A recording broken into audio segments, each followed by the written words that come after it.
অনেক স্বামী রয়েছেন যারা স্ত্রীর প্রতি সবসময় একটা অসন্তুষ্ট বা নাখুশ মনোভাব নিয়ে থাকেন, অর্থাৎ স্ত্রীকে মনের মতো ভালোবাসেন না, স্ত্রীর প্রতি আকৃষ্ট না।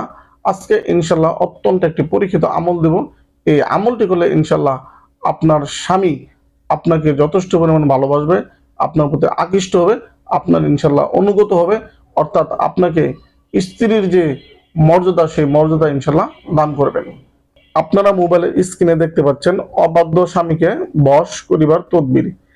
যে স্বামী স্ত্রীর উপর খুশি নয় বা স্ত্রীকে মনের মতো ভালোবাসে না, সর্বদা স্ত্রীর উপর নাখুশ থাকে, এই প্রকার স্বামীকে বশ করিবার জন্য নিম্নোক্ত আমল দ্বারা খুবই সহজ উপায়। মিষ্টি মিষ্টি জাতীয় কোনো পিঠা বা মুরব্বা অথবা হালুয়া তৈরি করবার সময় নিম্নোক্ত আয়াত মনে মনে পাঠ করিবে। তারপর মিষ্টান্ন দ্রব্য তৈরি হওয়ার পরে উহার উপর পুনরায় উক্ত আয়াত 3 বার পাঠ করিয়া প্রতিবারে দম করিবে। ইহার পরে উক্ত মিষ্টান্ন স্বামীকে খাইতে দিবে। আল্লাহর রহমতে স্বামী তাহাকে ভালোবাসিবে এবং আকৃষ্ট হইবে। আয়াত এই আয়াত কারিমটি আমি আপনাদের একবার পাঠ করে শোনাচ্ছি। বিসমিল্লাহির রহমানির রহিম।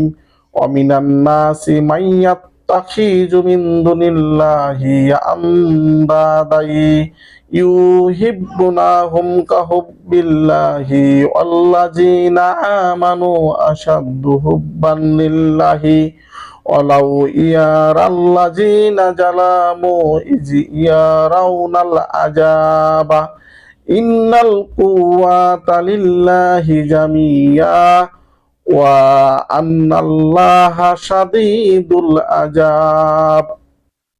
আপনারা মোবাইল স্ক্রিনে যে আয়াতে কারিমটি দেখতে পেলেন, এই আয়াতে কারিমটি স্ত্রী যখন মিষ্টি জাতীয় দ্রব্য তৈরি করবেন তখন মনে মনে পাঠ করতে থাকবেন। আর মিষ্টি জাতীয় দ্রব্যটি যখন তৈরি হয়ে যাবে তখন স্ত্রী এই আয়াতে কারিমটি বিসমিল্লাহ সহ একবার পাঠ করে একবার ফু দিবেন, আরেকবার পাঠ করে আরেকবার ফু দিবেন, এরকম করে 3 বার পাঠ করে 3টা ফু দিবেন। ফু দেওয়ার পরে সেই মিষ্টি দ্রব্য স্বামীকে ইনশাল্লাহ খাওয়াবেন। এই আমলটি অত্যন্ত পরীক্ষিত। ইনশাল্লাহ আপনার এই আমলটি যদি করেন আল্লাহর রহমতে ইনশাল্লাহ আপনার স্বামী আপনাকে অত্যন্ত ভালোবাসবে, আপনাকে ইনশাল্লাহ স্ত্রী যথেষ্ট মর্যাদা দিবেন, আপনার প্রতি আকৃষ্ট হইবেন।